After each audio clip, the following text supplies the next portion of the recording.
my idea is basically, well, how about if we have a network of at least, a lot of good faith people who are a little bit flexible and they care about one another. And, here you can start to follow some footnotes here. And this maybe you can build some relationships and start putting something together, and you can find your way back out of domicile into a home once more because it isn't necessary and it varies, in terms of temperament. I'm sure you see this pastorally. Some people, they're just like, bang, I'm in. Here's a church. I live right over here. Everybody seems to be of good faith. These are healthy people. It's wholesome. I'm in. Other people, they're gonna stand in the doorway a long time, and they're gonna, you know, and they might join this for a few years, and then they're kind of over here, and then they find this person. I mean, it's just people are just super complex, and their journeys are gonna be super complex. So you're better off giving sort of a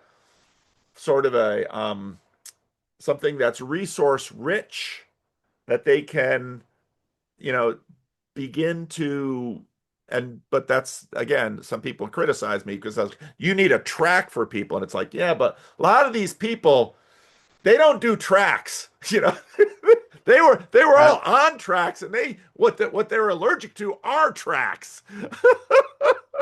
one, it's like trying to find the metaphors that work that help describe, because we also can't be boundaryless. Right. I find it fascinating post Midwestuary listening to the conversations, and sometimes I'm just like, it's just like, guys, just be a loose ragtag group of people. Like, I appreciate that you're like, I can't commandeer this. This doesn't run like I'm the captain on the ship. There's no way that you can do that with No, this you cannot. unless you were trying to get everyone to buy into like very particular ideological things, and it Yeah. just doesn't work like No. that. No. You wouldn't be do it. I would not be a part of it. I know most of the people that are the most active would not be a part of it. No. No. No. So it just doesn't, people are so fractured trying to find meaning and connection and to be loved and to be seen. Yeah. And this, it's what I've appreciated about the corner is that there's a pastor who's pastoring with I'll say a light touch, right? Because obviously you can't actually really pastor people because like you can't pastor me through the screen. Like I No. can't do that with people. No. I've had all sorts of people who try over the time, like what I mean, I'm like, I don't know you. I have to know you. We have to have coffee multiple times. And I wouldn't even presume that I know you for a year or two. And even then, I'm going to be careful to not destroy you by giving you things that you can't even comprehend and or do. That's right. You have to watch them do things for a while, and then you have to wait for eruptions in their life that happen because maybe their mother visited them and Yep. bang. And then you learn every time their mother visits them, they're gonna go off drinking or something for a while. I mean, you just Yeah. don't know with people.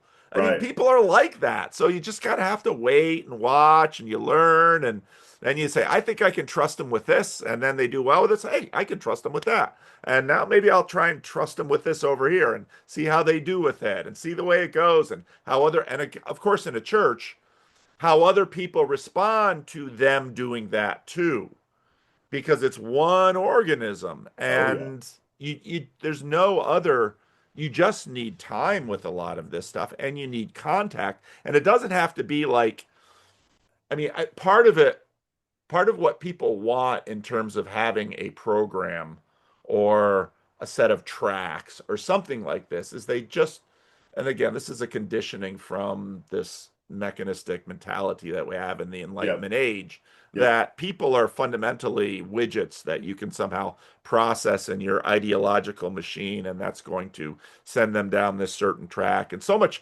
church programming is that way. And again, it's not that tracks are bad. You just have to understand how and when they're useful, for whom and how and for what.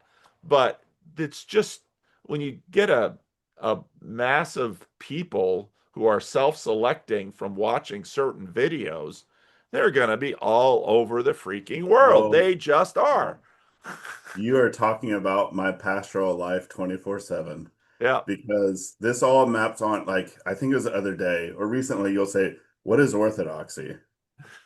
Like, what orthodoxies? I'm like, yeah, because of exactly what you just said. Yeah. There are people, the ortho bro movement in general is an attempt to try to create a tract because it's young, typically young males who want, this is why I was really fascinated, and I'm not saying all of these males are this, but like your autism, the podcast you had, the whole time I'm just like sitting there going, Amen. Yeah. I Yeah. sent it to multiple friends. I'm like, Yeah. this is what we like, this Yeah. is Yeah. what's going on. Yeah. Because they so much want certainty. And I had to I grew up with that kind of Yeah. certainty. Yeah. And that, so this like anti-Cartesian, like, you know, all philosophical, but like, it doesn't matter, right? Like, and it's not that I have trust and faith in Jesus Christ, the tradition, Christianity, the tradition, and it made the most sense at the time that I was, and still why I'm Orthodox. Yeah. Yeah. That doesn't mean like that I can just extrapolate in some really abstract sense and throw things on people and be like, you should be able to do this now. Like, no, no, no, no, no. Most people, even some people are like, we're going to wait another year. Like, you're not ready for this, and it's okay, you know? And Yeah. the ortho bro movement generally, it's not even a movement. You know what I mean? The No, I moment know it's what you mean. happening, That it spirit, that impulse, that it yeah, wants everything to be locked down right. with such certainty. I'm like, you haven't actually been around orthodoxy long enough.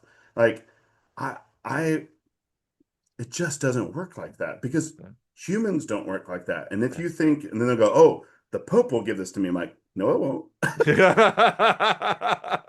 You'll just enter into the hermeneutical spiral over there where everyone's arguing about all that stuff. Like, and you just have another component to have to process. Yeah. You can choose that path, okay, but you just have to be aware this is what you're going to have to wrestle with. Yeah. Yeah. So, you know, that pastoral reality of like there's different orthodoxies, well, yeah, because like as you've been saying, and I think in your last interview that you published, the fellow who lives in Wichita who worked at Yeah. Yeah. Nathan Filbert. I'm glad I listened to that because I was like, I know like so many things that he's talking about. Like I know exactly who he's talking about, what, you know. Yep. And I was in the Antiochian church, the Greek church, and I'm a priest in the OCA, which has a kind of, and people say Russian, but like, yeah, it's Russian, but a lot of the core of it is actually Carpatho-Russian, Yeah. which is another ethnic, like Ruthenians or Rusins, which is the Carpathian mountain range, and like Western Ukraine, southern Poland, former Austro-Hungarian Empire, basically. Oh, okay. So a lot of the people, like in my parish here in Chicago, okay, the burbs, because everyone Chicago loves to like make like you don't actually live in Chicago. Okay. Like in the Southwest burbs, they were in a parish on the south side of Chicago, and almost all of them can trace back the core people to villages in now present day Slovakia. Right? It's right on the Yep. border, Yep. and that's where they're from. So that's where a lot of the OCA comes from, actually. Oh, So, interesting. but when you're talking about ethnic things with the CRC, I'm like, Yeah. yeah, we play out all of these things. You're having a conversation, I think, with a CRC minister about rectories and compensating clergy and these areas that used to be where the denomination was strong and now it's like all demographically changing. You have all these young bucks coming in who want to be confessional and they want to like really get, and then the older guard is just like, what is going on? This isn't the church I grew up in. Welcome to Orthodoxy in 21st century Yeah. America. I can believe And it. the only difference is that I think, well, there's many differences, but some of the differences are like for the Antiochian church, for example, like where Father Andrew Stephen Damick is, they've had new waves of immigration. Oh. And then you get like the Ukrainians, they have their new waves of immigration. And there's kind of steady trickle of Russians. And Oh, Greeks that'll are get complicated. it very much gets more complicated because it starts to settle and then whoo, a whole new community and then you go backwards in Yeah. your pastoral approach because now the cathedral in LA is not half and half. it's like 80% basically refugees, immigrants, and like Oh. third generation people. So it creates a whole new dynamic, and you're still getting bishops from across the seas. Well, it's interesting to me because if, let's say, there was some, heaven forbid, some catastrophe in the Netherlands, and we started getting this The wave of dikes Dutch go. refugees coming to the United States, I think most of them would not look for a Christian Reformed church. I mean, and Because you guys are kind of a pause of a certain era and time of Dutch life that then moved over here, right? actually two pauses. Right. Okay. Yeah, I remember you talking about Because that. there's the wave that sort of ends before the First World War, and then the post Second World War wave, but they go to different places geographically. So the post World War II wave goes to Canada and California, whereas the first waves went Iowa, Michigan, New Jersey, and then spread to some other places. So, but I can't imagine trying to manage a whole new wave of, because I would imagine, again, because of, so the church in the Netherlands had a different valence, obviously, in the late 19th century and even in the middle 20th century than the church in the Netherlands has now. I mean, Yeah. the Netherlands is so thoroughly secular, but oh gosh, I can't even imagine trying to. Yeah, I pray for you guys because man, I see your ortho bros and I see all this stuff going, and it's just like, and I didn't even think about new immigrants. That Oh, just, yeah. It's a whole other thing. oh And so gosh. it creates, and every jurisdiction had, I say jurisdiction, right? Like Antiochian Greek, Ukrainian, OCA, ROCOR. There's even Moscow Patriarchate churches here. There's like three or four very like Russian Yeah, or originated yeah, jurisdictions here. And like here in Chicago, there's a big ROCOR parish cathedral close to where we were in Elmhurst.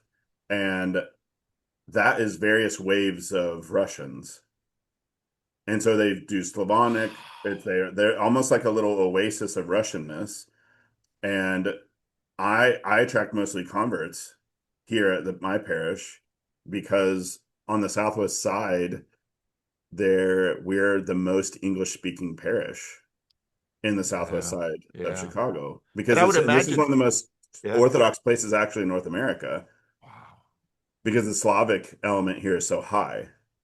So it's just a fascinating, complicated because people when they come in, it seems very simple. Like I hear you when you're trying to like wrap your mind around because you're getting bits here and there, and I get Yes. it. I live inside of it, and Oh, so when I hear, I'm just like, eh, I get that take.